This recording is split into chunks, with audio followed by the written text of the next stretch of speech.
Mas mahigit pa sa mga matatalim na mga kutsilyo, sa mga malalakas na suntok, ang sakit na idinudulot ng salita sa puso ng tao. Maging si Pablo po sa kanyang mga sulat ay nakasakit ng damdamin sa mga churches sa kanyang sinusulatan. Kaya sabi niya sa 1 Corinthians 7 verse 8, I caused you sorrow by my letter. I see that my letter hurt you. Siya man ay nakasakit at maraming nasaktan dahil sa mga binitawang salita. Now, why words can hurt? Why can words hurt? Because words can hurt because of their content. Nakakasakit ang mga salita dahil sa kanyang laman, sa kanyang sinasabi. Yung kanyang face value and meaning can hurt people. Of course, the same words can also bring comfort and happiness. But anything that can give you comfort can also give you discomfort. Anything that can give you tenderness can also give you roughness. So words can hurt by their content, by their meanings. Words can also hurt, very, very importantly, because of their intent, purpose. Kung nakakasakit ang mga salita dahil sa kanilang laman at sinasabi, higit na nakakasakit kung bakit sinasabi. Yung intensyon, layunin. Are the words being said to hurt, to damage, to destroy, to kill? All the more that the words will be powerful. James 3:5, likewise the tongue is a small part of the body, but it makes great boasts. Consider what a great forest is set on fire by a small spark. Ipinakita dito ang isang talinghaga na maraming mga gubat ang maaaring magliyab dahil lang sa isang kislap ng apoy, dahil lang sa isang maliit na apoy na pagmumulan nito, pwedeng lumaki. At ganoon ang kalaking sugat na pwedeng malikha ng maliliit na salita na dumami ng dumami, lumaki ng lumaki hanggang makasira. Proverbs 18:21, the tongue has the power of life and death, and those who love it will eat its fruit. Yan ang dahilan kung bakit maraming regulasyon sa Biblia tungkol sa pagsisinungaling, tungkol sa pagbibigay ng bintang at pagbibigay ng mga testimony, patotoo, laban sa kapwa, lalo't ito pa nga ay hindi totoo o hindi kumpleto at buong-buong totoo. Kaya sa mga hukuman, pinapasumpa ka that what you will say is the truth, nothing but the truth, but the whole truth. Hindi lang one-half truth. Because a one-half truth is also a one-half lie. At madali tayong madaya kung nakakita tayo ng kalahating katotohanan, bulag na tayo doon sa kalahating kasinungalingan dahil lang doon sa kalahating katotohanan, paniniwalaan na natin yung kalahati na hindi na totoo. Kaya ang pagsisinungaling ay hindi naman 100% lie. Dapat may totoo para yun ang pambungad, yun ang pampaimpress. At pag naniwala ka na doon, lulunukin mo na, tatanggapin mo na, maski yung mga kasinungalingan. At napakamakapangyarihan ng dila. Maaari itong pumatay, maaring sumira, maaring gumiba ng mga buo, magpahina ng malalakas. Words can hurt because of their source. Yung pinagmulan. The speaker, and especially if the speaker is esteemed and respected, valued and loved, their words register more deeply. Their words carry more weight. Pagka ang nagsasalita ay kapanipaniwala, pinapahalagahan mo, mahalaga sa'yo, lalong kaya kang saktan ng salita nun. Kaya nakikita natin yung mga sinasabi ng mga mahal natin sa buhay, na kapag tatampo, nagdaramdam ka, nasasaktan ka, na kung sinabi lang sana ng ibang tao, baliwala. Pero sinabi ng asawa mo, ng nanay mo, ng kapatid mo, ng kaibigan mo, mas nagiging mabigat ang timbang nun. Words can hurt because of their delivery, the way they are said. Words can hurt because of their tone. Ano ba yung tono ng pagsasabi? Mataas o mababa? Disrespectful ba? Rude? Rough? Doon pa lang, nakakasakit na yan. Wala bang galang, magaspang ang pagbibitaw ng salita? Words can hurt because of their texture. Hindi lang tone yan, may texture. Magaspang ba? Pino ba ang pagkakasabi, ang piniling mga salita? Words can also hurt because of their temperature. Mainit ba o malamig? Kung minsan may mahal na mahal ka sa buhay, nag-text ka, sumagot lang kay, parang nasasaktan ka na nun dahil ang lamig. Gusto mo kay, moi, may ganon. Pag wala, nagtatampo ka na dahil malamig. Pwede naman na meron pang drawing na galit, masyadong mainit, napaso ka naman. Kahit na drawing lang yon, ang kahulugan na pinararating sa ating puso, isang buong daigdig ng mga salita.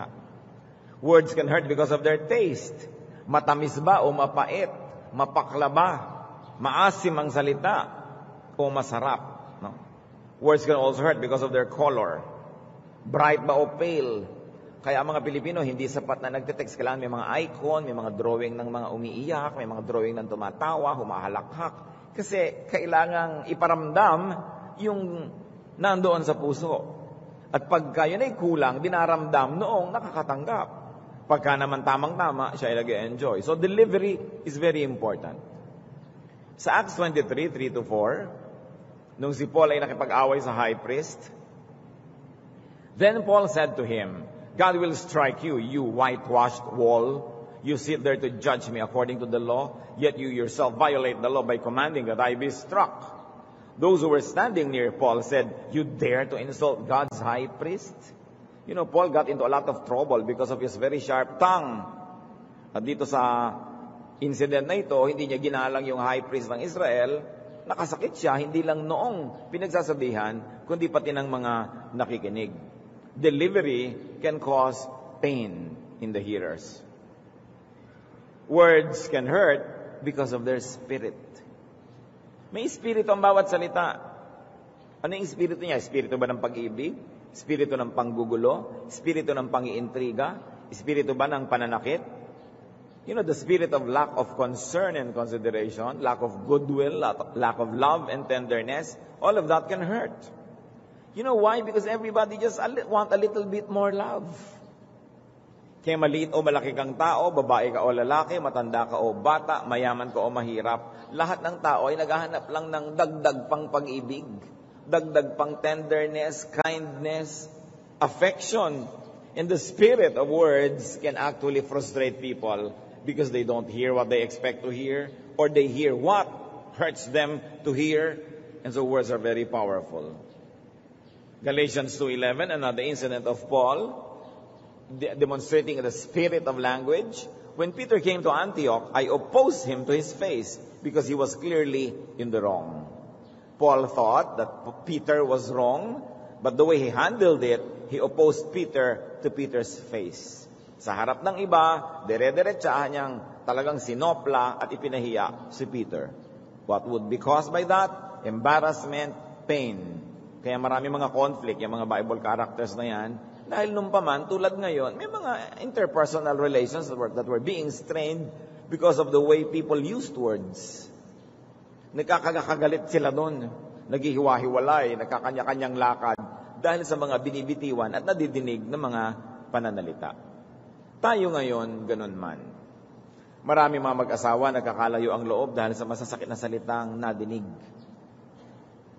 At matagal nang nalimot ang ibang bagay, matagal nang nabura ang black eye, matagal nang nabura ang peklat, nandun pa rin sa loob ng puso yung mga sugat na iniukit doon ng masasakit na salita.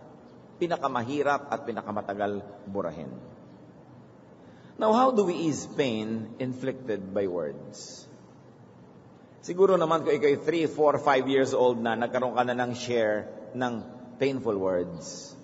Nakarinig ka na ng mga salita na ba't ang pangit mo, bakit ang taba mo, bakit ang itim mo, bakit ang liit-liit mo, bakit mukha kang ita, bakit ang baba ng grade mo, bakit ganito ka, bakit ka ganyan, sinungaling ka, wala kang kwenta, all of these words, unkind words. Yung mga dating mahal na mahal ka, hindi na kita mahal, ayoko na sa'yo, all of this. Pag ang tao ay more than 5 years old na, siguradong nakatanggap na nito. Anong gagawin natin dyan? Ipagmumukmuk ba natin yan buong buhay? Hahayaan ba natin na lagi na lang tayo nasasaktan tuwing naaalala natin ang nadinig na natin noon at masasaktan tayo tuwing may maririnig pa tayo? How do we live in this real world? How do we ease pain inflicted by words? First of all, consider the content. Bago tayo masaktan, mag-isip-isip muna tayo, ano ba ang kahulugan ng sinasabi niya? Consider the variance in meaning assigned by the speaker from the meaning that you attach to the word. Magkakaiba ang pakahulugan ng tao sa salita. At yun mismong the same word, pwedeng iba ang meaning kay person A at iba kay person B. So pag sinabi ni person A na ganito, ang akala ni person B, ganun ang pakahulugan, magkaiba pala. Consider that. Because of cultural differences, because of differences in intellect, in education, in background, people assign different meanings to the same word, to the same gesture, to the same act. Kaya hindi tayo dapat agad magdamdam. Isipin mo, gusto ba niya talaga akong saktan o kulang lang siya ng bokabularyo? O kulang lang siya ng galing magsalita? O nagmamadali lang siya kaya hindi na siya nakapili ng magandang salita? O masakit pala ang ulo niya noon, nanganganib pala siya, nagsiselos pala siya doon sa asawa niya, kaya wala siya sa mood, kaya nakapagbitaw ng ganong salita sa akin. Consider the content. Consider the merit of the words. Okay, sinabi niya, wala akong kwentang tao, pero reliable ba yun? Yung bang tao na yun na nagsabi, pwedeng pagkatiwalaan, meritorious ba ang kanyang mga pronouncement? You have to look at the character of the speaker. Pag may hindi ka naman kakilala, bigla kanyang minura, ba't ka magdaramdam? Hindi kanya kilala. Hindi niya alam ang halaga mo. Nasasabi niya yon because he or she is ignorant. You look at the personal traits and qualifications. Pag may nagsabi sa iyong bobo ka, sabi mo, matalino ba siya? Marunong ba siyang sumukat ng karunungan? Alam ba niya ang pinagsasasabi niya? Huwag tayo agad nasasaktan. We consider the content, the meaning assigned by the speaker, and the merit. Ang Panginoon lang maraming beses hindi naintindihan ng mga tao. Halimbawa, sa John 11 to 14. After he had said this, he went up to tell them, our friend Lazarus had fallen asleep, but I am going to wake him up. His disciples replied, "Oh Lord, if he sleeps, he will get better." Jesus had been speaking of his death, but his disciples thought he meant natural sleep. So he told them plainly, Lazarus is dead. Ilang beses ginamit ng Panginoon yung salitang sleep for death. Kasi siguro sa kanyang tingin, sleep lang yan kasi gigising din uli yan sa eternity. May pagpapatuloy ang buhay na yan. Death seemed and sounded to be very final and seldom did the Lord use the word. Sasabihin niya, sleep. Sabi niya, natutulog si Lazarus. Ang sabi ng disciples, natutulog po pala, di hayaan. Bubuti ang pakiramdam dahil tulog. Sabi ni Jesus, patay na. Yun ang ibig kong tukuyin. Hindi niyo ako naintindihan. At maraming ganyan kahit sa mag-asawa. Maraming mga salita na iba pala ang tinutukoy. Halimbawa, anong date ba ngayon? Sabi naman, August 17. Tapos nagdamdam na, birthday pala niya, yun ang ibig niya sabihin. Di ba? O kaya anniversary nyo pala, o ipinangako mo pala na mamamasyal kayo, magsa-shopping. Ikaw naman, binigay mo lang yung date ng kalendaryo. Tapos nagtataka ka, ba't nagdadabog to? Kasi iba yung sinasabi, iba yung tinutukoy. At lalong-lalo kung mag-asawa, magkapatid, magkaibigan, dapat marunong tayong magbasa ng tunay na ibig sabihin. They encode, you decode. It is important that you really get to the bottom of what the other person is trying to say because it will cause a lot of pain and sorrow for people who are sensitive. Pag kami nagsasabi sa iyo sa text, musta? Sabi mo naman, okay, tapos na. Kadalasan yung nangungumusta, yun na may problema. Nagbubukas lang siya ng pinto para makumusta mo rin, para maibunto na siya sa iyo yung pagkahaba-habang text niya tungkol sa kanyang problema. Dinismiss mo lang, musta, ikaw, okay, thank you, period. Because you're not reading. Kailangan tinitingnan natin yun. Ano ba talaga ang ibig sabihin ng nagsasalita? There is a syndrome in communication that says, it's not what I said, it's what you thought I said. At lalong-lalo kung nagtatalo kayo, mataas ang inyong boses, nagpapaligsahan kayo ng pagtatalumpati, hindi mo na madidinig yung sinasabi niya, lalong hindi mo maiintindihan yung tunay na tinutukoy niya dahil busy ka trying to say what you want to say, that you are not able to hear what the other person is trying to say. Kaya napakahalaga yung nagbibigayan, lalo sa nagtatalo. Meron po mga tribo ng Native Americans na meron silang tinatawag na talking stick. Yung chief, may hawak siyang patpat, isang magandang ceremonial patpat. Na paghawak niya yun, siya lang nagsasalita.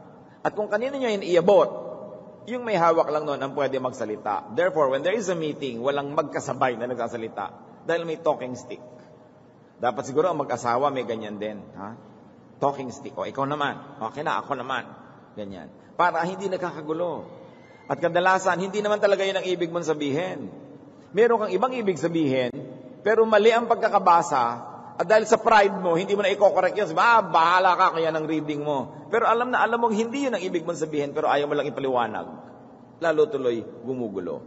Napakadali naman sabihin, teka, hindi yan ang ibig ko sabihin. Ang ibig ko sabihin ay, I love you. Hindi biglang humupa. Kasi maraming kahulugan na pwedeng basahin ng tao, lalo siya ay sensitive. So consider the content.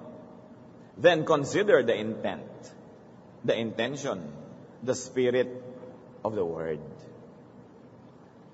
Sinasala mo rin, ano ba ang gusto niya mangyari? Bakit niya to sinasabi? Nakikipaghiwalay ba siya o gusto niyang makipagkasundo? Merong mga magnobyo, sasabihin mo, makipagkita tayo, sabi ni A. Sabi naman ni B, busy ako. Sabi tuloy ni A, sige, buong buhay, hindi na kita aabalahin. No? Ganun ba talaga ibig sabihin nun? Nanghihingi lang yun ng panunuyo. Ikaw naman, di sige. Nagalit na talaga siya ng lubos. Pero ang gusto pa lang niya sabihin, sige, abalahin mo ko, okay lang. Pero dahil hindi mo binasa yung gusto niyang kahulugan. Meron naman talaga gusto magpasubo. Alam niyo yung sinasabi niya na, sige, huwag na tayo magkita kahit kailan. Sige, huwag mo na akong bigyan kahit kailan. Ano yan pangnunukat. Sinasabi lang yan yung mga taong alam nila, panalo sila. Sige, huwag na tayo magkita kasi alam mo hindi makakatiis, mamimiss ka. It's unkind. Pag alam mo na hindi makakatiis, tapos hahamunin mo na ganun, so pinipilit mo siyang sumuko. That is unkind. Do not be unkind to people who love you. And most of the time, this is what we notice. That we abuse those who love us, we take for granted those who give us attention. Baligtad, sila ang dapat pahalagahan. Pag alam mong panalo ka sa discussion, talagang ilalabas mo yung mga armas mo, it is very unloving. We should love back those that love us. We should be tender and kind to those who are tender to us. Kaya mga ganyang nananakot, gusto mo, wala na lang tayo, wala tayo magkita. Kung alam mong mahal ka niya at mahal mo siya, it is not the kind thing to do. It is not the kind word to say. So consider the intent. Now, if you know that the speaker is malicious, if it is maliciously meant to hurt, to harm, and to destroy, do not let it succeed. Halimbawa, alam mo, bakit ako sinasabihan nitong kaibigan A ko against kaibigan B? Gusto niya ako magalit kay B? I will not let A succeed. May mga kamag-anak ka, iniintriga sa'yo yung sarili mong asawa. Anong gusto nila? Magkahiwalay kami. Para yung sweldo ko sa pagiging OFW, sa kanila ko ipadala, imbes sa asawa ko. I will not let them succeed. Merong mga maninira ng politiko, kasi politiko din siya Ba't ka naman maniniwala? Meron siyang mapapala sa paninira.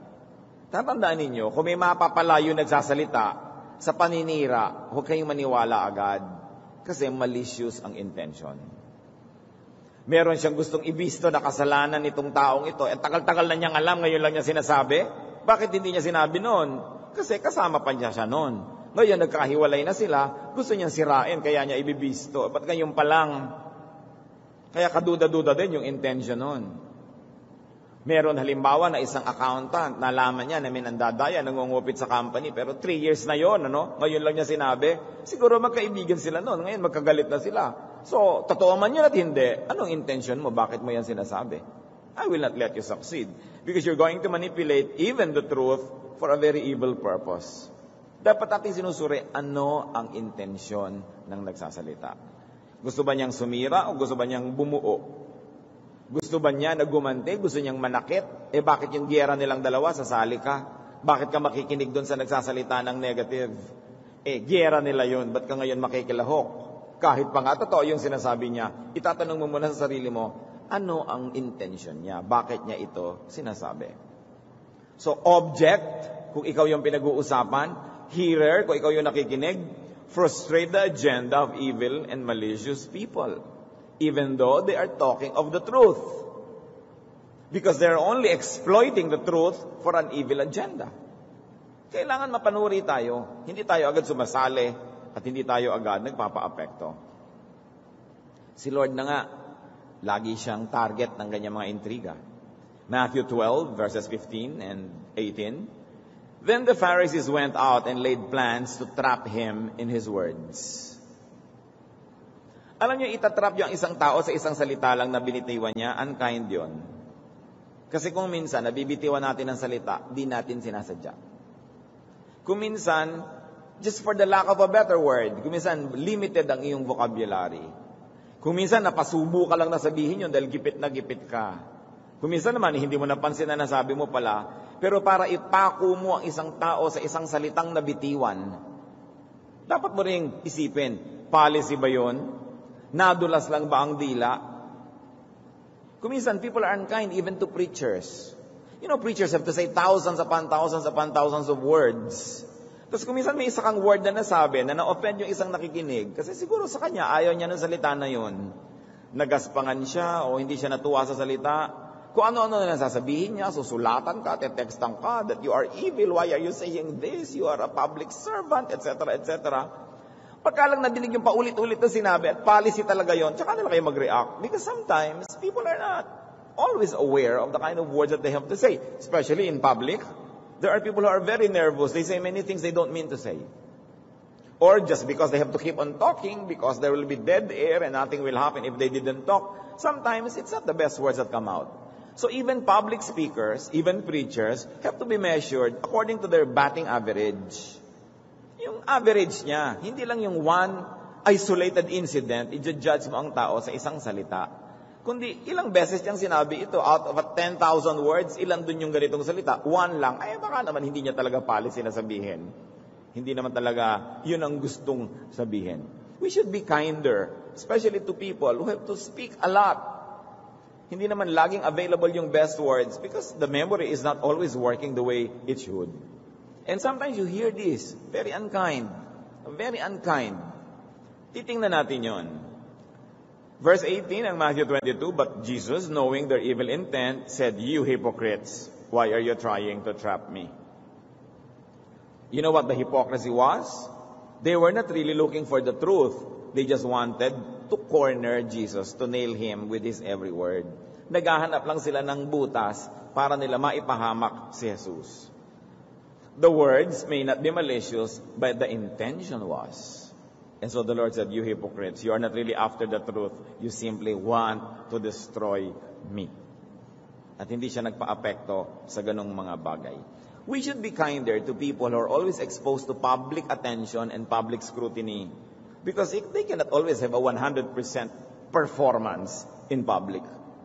Human frailty, human weaknesses, and human imperfections will always show. And the longer a person stays in the public eye, there's more opportunity for all of these imperfections to reveal themselves. So be kind. Treat people the way you yourself would like to be treated. Hindi katulad nung, di ba, nagkaroon ng isang beauty contest at nagkalito-lito yung nagsasalita, pinagtawanan pa nung mga audience. Ikaw nga ang nakabikini dyan at naka-high heels ka at sa katerbang ilaw at camera at kung ano-anong mga stupid questions ang ipagtatatanong sa'yo. Bakit kung anong maitasabi mo talaga doon sa nervyos mo, tapos ibubu pa siya ng mga tao. This is so cruel. Yun lang nagkalakas loob kang tumayo sa harap ng maraming tao, dapat ka nabigyan ng medalya doon, no? Pero yung you're in great stages of undress and being asked all kinds of unexpected questions, are you always expected to be witty, to be mentally present? Things happen, and we should be kind to people. How else do we treat these words? Reconsider the source. Nasaktan ka sa sinabi. Sino ba naman yung may sabi? Isang di mo naman kilalang kotsero o barbero na wala namang pakialam sa buhay mo. Bakit mo naman dadamdamin masyado yung sinabi niya? No? Value the criticism and the correction of the wise. Pag ang nagsabi sa inyo, alam nyo, matalino, marunong, nag-iisip, at kadalasan hindi naman pabigla-bigla, pwede mong pagtiwalaan na ang sinasabi niya ay hindi emotional, kundi isang wise na bagay, pahalagahan mo kahit masakit.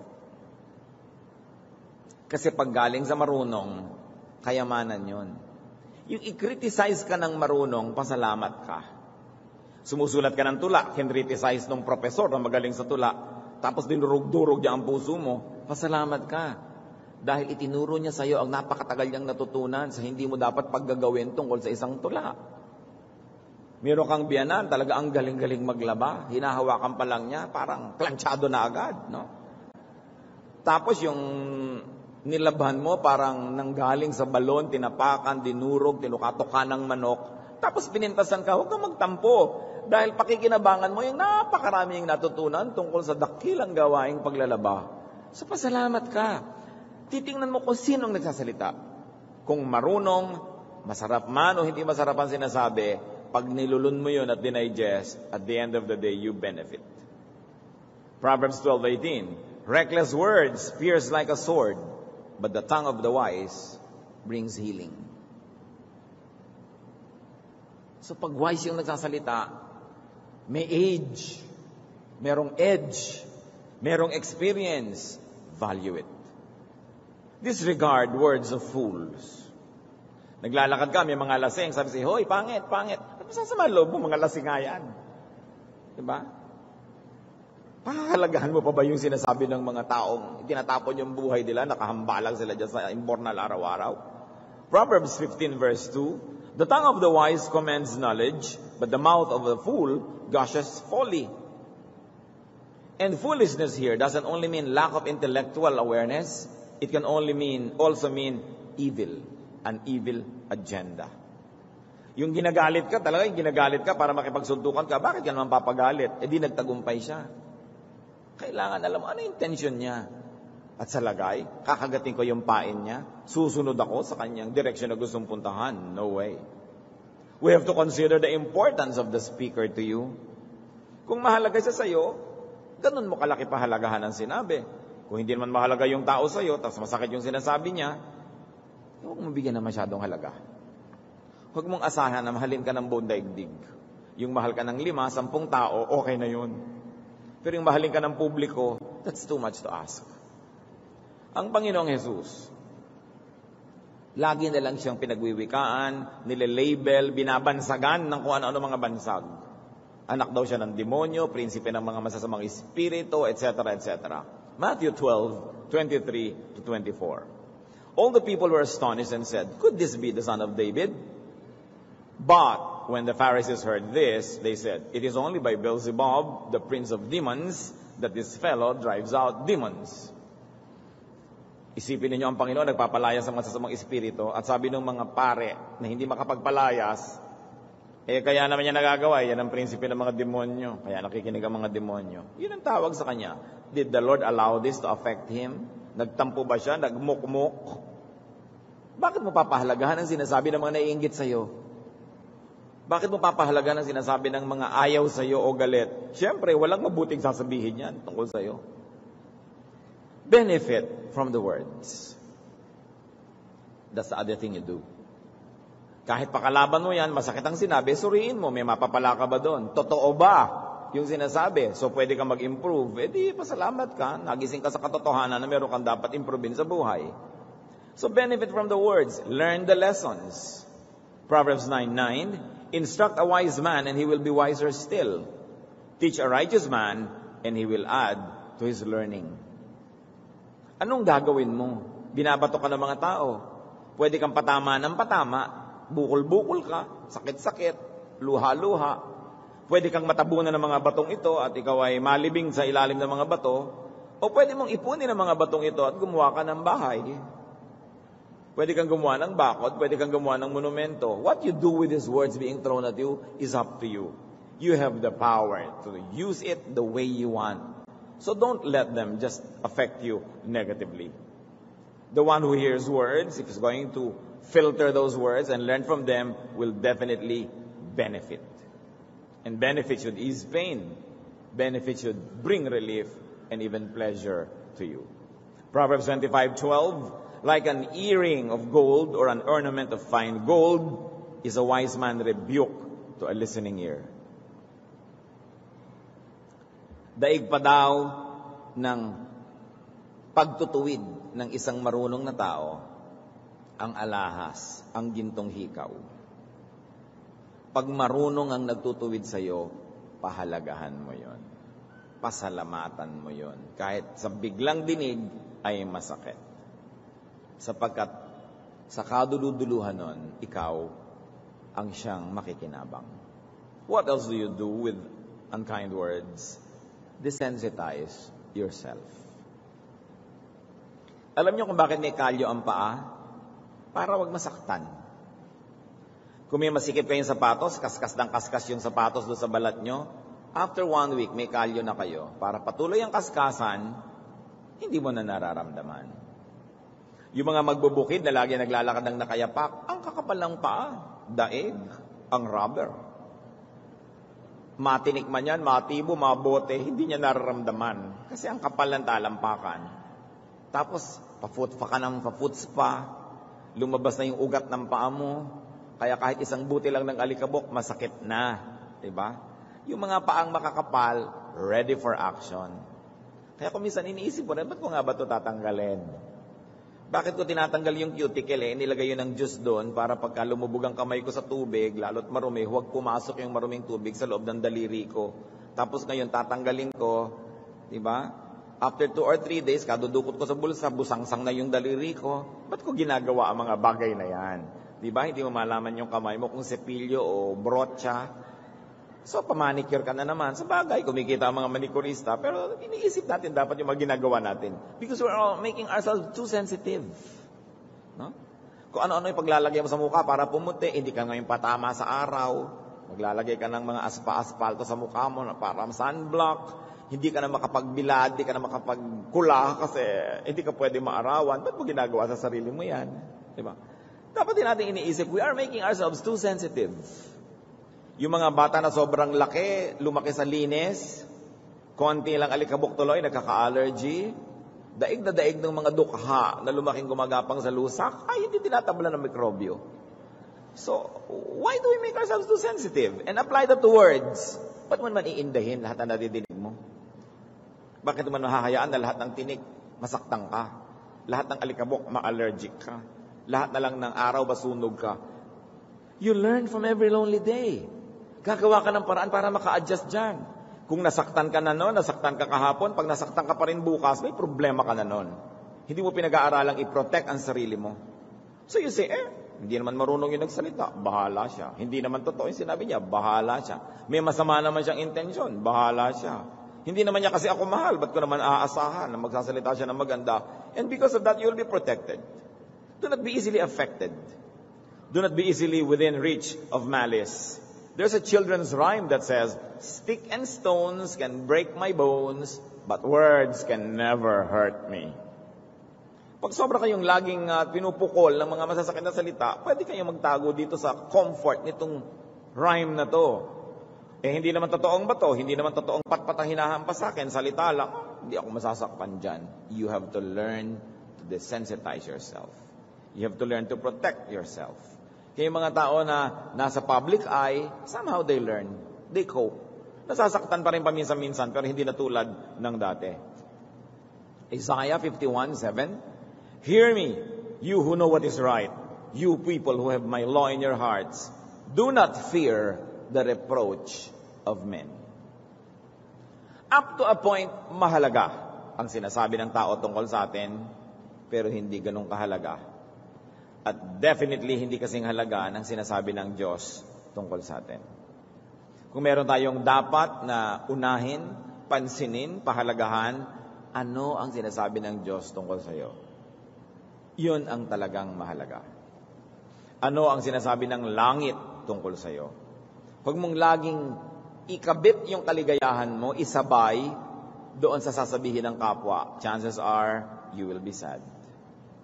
Because people have a very, very evil inclination, especially with the misuse of words. Huwag mo laging iasa, ipatong, isalalay ang ikaliligaya mo sa bibig ng kapwa. What else do we do? Strengthen and improve your self-image. Kailangan alam mo kung sino ka, ano ang iyong halaga, para hindi ka lagi na lamang na naitutumba ng hindi pagpapahalaga sa iyo ng kapwa. Hindi ka lagi na lang na nasasaktan ng mga maling akala nila tungkol sa iyo. Natural, magkakamali sila ng akala kasi hindi sila Diyos, hindi sila propeta, hindi sila malapit sa iyo, hindi naman sila ikaw. So alangan namang kilala ka nila.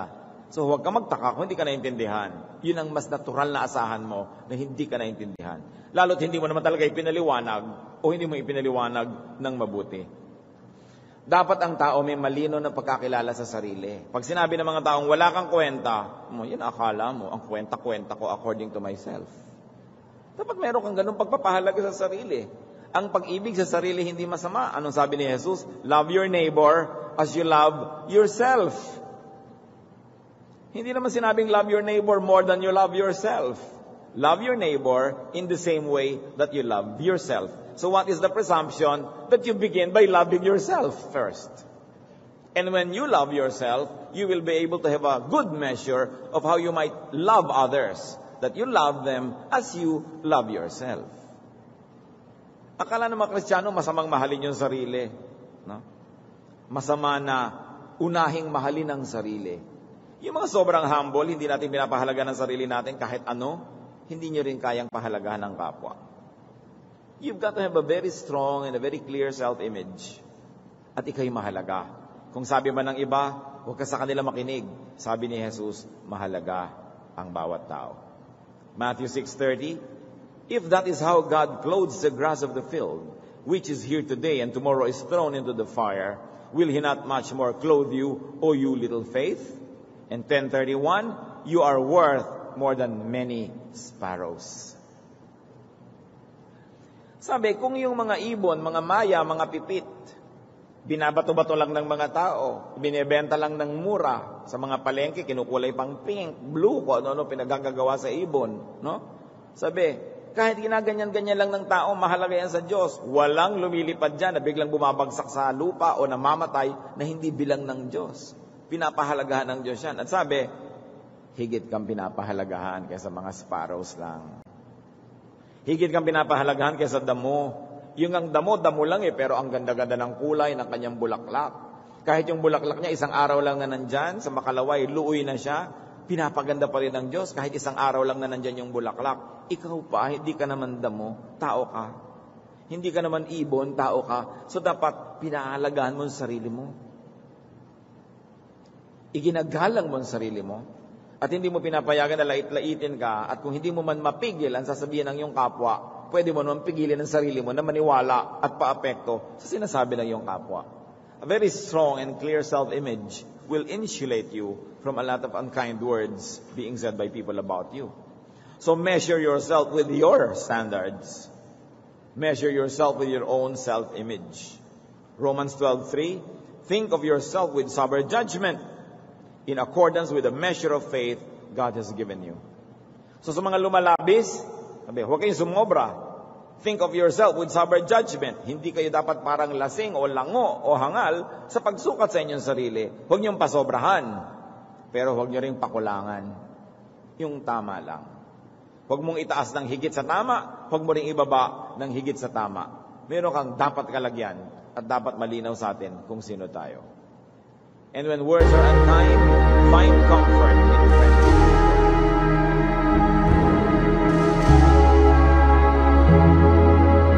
Find comfort in supportive and loving. Siyempre, may mga tao gusto manakit sila. Minsan, hindi naman sinasadya. Natapakan ka lang, hindi ka naman pinapakan. Masaktan ka pa rin. Sa nakahanap ng ginawa, ng pagpapaloob, sa mga tao, mabait sila. Sa mga tao, nagmamahal sila. Sa mga tao, meron tayong tunay na kayamanan, mga kapatid. Hindi yung mga tao, mabait sa amin. People who are kind, tender, and loving, yan ang tunay nating treasure. Kahit anong sama ng loob mo, hindi ka kayang mapasaya ng kwintas, o hikaw, o korona, o pulseras. Tao ang magpapaluwag ng iyong dibdib. Kaya dapat pinapahalagahan natin mga kaibigan. Kung wala, ay makipagkaibigan kayo. At kung meron, pahalagahan nyo. 2 Corinthians 2, 6-8. Matapos na masuong na naman sa gulo si Paul sa dami ng mga dila ng mga matatalim. At may naparusahan na nga. Sabi, the punishment inflicted on him by the majority is sufficient for him. Now instead you ought to forgive and comfort him, so that he will not be overwhelmed by excessive sorrow. I urge you therefore to reaffirm your love for him. What is the spirit of the message that we like to focus on at this point? That those who suffer because of verbal abuse of others, those who suffer because of verbal attacks, must be comforted by those who are near them, by those who are close to them. Sabi, reaffirm your love. Sobra-sobra na ang natanggap niyang mga paninisi. Sobra-sobra na ang natanggap niyang masasakit na salita. Tama na yan at bigyan niyo ng ginhawa. Mahalin ninyo. Nasaktan na. Natuto na. Tama na. Thessalonians 4:18, therefore comfort one another with these words. Or if we might say, comfort one another with words. Malaking ginhawa ang naibibigay ng kind and uplifting words. And if you're a victim of unkind words, find comfort in God. Buti na lang meron pa tayong Supreme Court. May kataas-taasang hukuman pa where we can find justice if we are wronged, and where we can find mercy if we were the ones who did wrong. Diyos pa rin yun. Diyos ang pwede nating hingin ng katarungan kung tayo'y nagawa ng masama, at Diyos ang pwede nating hingan ng habag kung tayo yung nakagawa ng masama. Psalm 121 verses 1 to 2. I lift up my eyes to the hills. Where does my help come from? My help comes from the Lord, the maker of heaven and earth. Ano man ang sabihin ng mga tao laban sa inyo, makakataya kayo na ang Diyos hindi nagsasalita laban sa inyo. God even justifies. God does not condemn. Hanggang ngayon ang Panginoon ay tagapagligtas pa. Hindi siya hukom. Kung hindi man tayo naiintindihan ng mundo, siguradong naiintindihan tayo ng Diyos. Hindi man tayo mahal ng mundo, mahal tayo ng Diyos. Siyempre, gusto natin, mahal na tayo ng Diyos, mahal pa tayo ng mundo. Pero anong gagawin mo kung hindi ka mahal ng mundo? Di isipin mong mahal ka ng Diyos. At habang hindi ka pa minamahal ng mundo, doon ka manghawak. Kasi sapat naman ng Diyos. At mabuting kaibigan ng Diyos. Masarap sana kung kaibigan din natin ang sanlibutan, ang mundo, ang lahat-lahat. Pero hindi naman laging ganun na nangyayari. Bring your case to God. Psalm 23 verse 4, even though I walk through the valley of the shadow of death, I will fear no evil, for you are with me. Your rod and your staff, they comfort me. God brings comfort. Godly people must bring comfort.